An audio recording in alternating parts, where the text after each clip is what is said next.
I'm here at the corner of 1500 South and 1500 East in Salt Lake City for a visit to the King's English Bookshop. So I'm here with Betsy Burton, one of the co-founders of King's English, and she's agreed to tell us a little bit about how to get into reading mysteries. How are things today, Betsy? Things are fine. I apologize that we can't bring you all into the store, but we have very small rooms in the King's English and there's no way we can socially distance. So we have it set up for you to come by and pick up books and order them either by phone or online or however. And we love to talk on the phone to people about what their book problems are. Give us a real brief history of King's English. King's English was opened by myself and a partner 43 years ago, and the idea then was that bookstores always were just places with upright shelves and no chairs, and we wanted a place where you could come and browse and sit down and talk about books. That was our concept, and we had that concept, by the way, long before the change did, and it stood us in good stead because we're at the heart of the neighborhood. Okay. So if one of the people in our group want to get into reading mysteries, where do they start? Okay, well first of all, let me say that I read mysteries to escape. When I'm very upset at night and I don't know what to do, that's what I do. And I started out with Agatha Christie, and I actually still go back to Agatha Christie, although I've read them all. But I brought one that I like to call liquid heroin. Donna Leon writes mysteries set in Venice, and so the landscape of the mysteries is beautiful. Commissary Brunetti is kind of he's sort of a skeptic, so he's not a true believer, which is good because Venice is very corrupt. So the plots all involve corruption and often murder.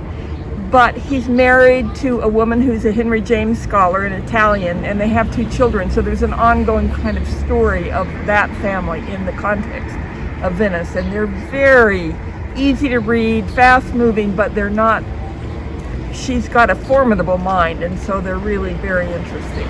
And she's written, 18 of them. So if you like them, Agatha Christie, I think, has written 40. So if you get a mystery habit, you can go on and on with some of these writers, which I really recommend because they're very soothing. Now, Norwegian by Night is a different kind of a mystery. It's very much its own kind of book. It's very novelistic. It's about an elderly man who's a jeweler in New York, whose wife thinks he's Gaga, and he really was once in the Korean War and maybe was an assassin, or is that just his wife thinking he's Gaga? And anyway, the wife dies. He goes to Norway because the daughter too thinks he's Gaga, and she lives there, and he gets involved in a kind of a thriller mystery involving a young boy he ends up on the run with, and the young boy doesn't speak Norwegian, nor does he. So they can't communicate, but everybody's after it. It's a great read, but it's also very thoughtful. Norwegian by Night.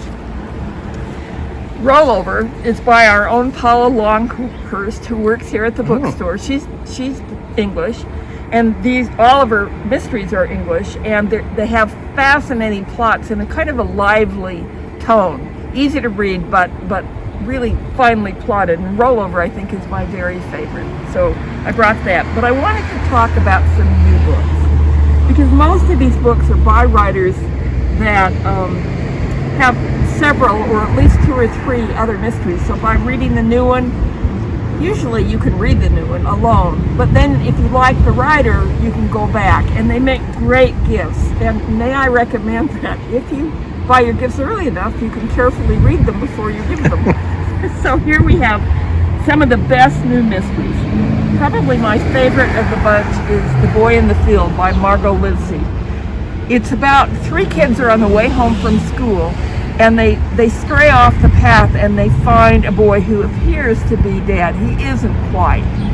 And so the mystery involves what happened to him as he slowly recovers, because nobody really understands, and how all 3 of these children in one family are somehow not really connected, but how this impacts them. So it's a very interesting mystery, and You really feel it in your heart. It's called The Boy in the Field.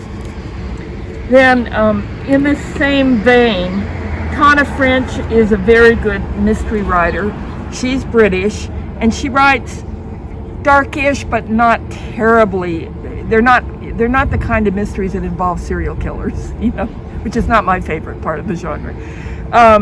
And this is her brand new one, but they all involve often children, but all involve a plot that goes back in time, and they're all about people keeping secrets and the consequences of that through time. This is another British mystery.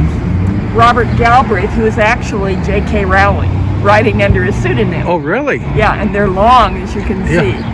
And the main character is Cormoran Strike, who is a vet with a prothesis. He's lost a leg in, I think, Iraq. And then his kind of in the beginning factotum, but then partner, Robin. And so there's this kind of ongoing relationship with them, but the plots are actually very dark and quite complicated. So they're great fun to read if you like length, and they are really good reads. Two more, let's see. Stone Cold Heart is another British mystery, and the main character in this is a cop who's really trying to forget her family, because her family is kind of mobbed up, her father particularly. And so she's trying not to let the people she works with know, and also just to stay away from them. But it's too complicated for that. And every one of her mysteries, and this is her third, involve that. It's a interesting, lippy character, great fun to read. And her name is Kaz Ferrier, and this one is called Stone Cold Heart. And it's the third. Another new mystery writer that I absolutely love is Susie Steiner, and this is her third as well. Her character is just a hardcore cop. She loves being a policewoman. But in this particular book, she has a toddler, and she's finding herself just swimming in motherhood and loving that. And it's the push-pull. It's a mystery with a great plot, but it's really the push-pull of her family and this book that make this just an extraordinary read. Susie Steiner, Missing Presumed was her first book. Then, in an entirely different vein, Carl Hiaasen, he's a reporter in Florida, and he writes the silliest, funniest mysteries you've ever read. In this one, there is it's Thai or anyway, an Asian boa constrictor involved in the plot, who actually, a woman goes missing, and not too far into the plot, you realize this snake up in a tree has a large lump in his middle. No. It's that kind of outrageous plot that he does so well. He's very political and very scathing, and great fun to read. But nobody with a desire for a very serious mystery should pick him up, because that isn't what he does. In that vein, Michael Connelly is maybe my favorite of the American mystery writer who does procedurals. This one is about a reporter rather than, but most of them are about cops. And they read the same because reporters investigate in the same way. The plots are great. The characters are interesting. He did the Rebus character, which is known on television as well as he's just a great writer, and he reliably writes a mystery a year. So there are tons of his books as well. You can go on and on. There are a bunch of writers in this vein, Coben and Childs, but he's kind of the best of the bunch. Is that Lee Child? Yeah, Lee Child. Yeah. I'm a big fan of those books. Yeah, so. They're very readable. Yeah. Just bang your way through them. Yeah. So this is the selection I brought to show you. Oh, there are a couple more. I like thrillers, and my favorite thriller writer in the entire universe is John le Carré. He's just the best writer and the best thinker about the world in general. And I didn't bring one of his out, but there's another kind of thriller. What was his name again? John le Carré. Okay. He wrote Smiley's People and Tinker Tailor and that whole thing years ago. He's 90 now, and he's still writing really good thrillers. He's an amazing writer. Slow Horses, on the other hand, by Mick Herron, is about spies who have kind of they've failed one way and another, and they live in Slough House. Slough being Slough. They're failed spies. Their leader in this house he's kind of a drunk, and he's flatulent, and he's just this kind of awful person, but he's very smart. And the spies who've kind of gone to seed are the characters, but there is one young guy who is a serious and very good spy who's been really done over by MI5.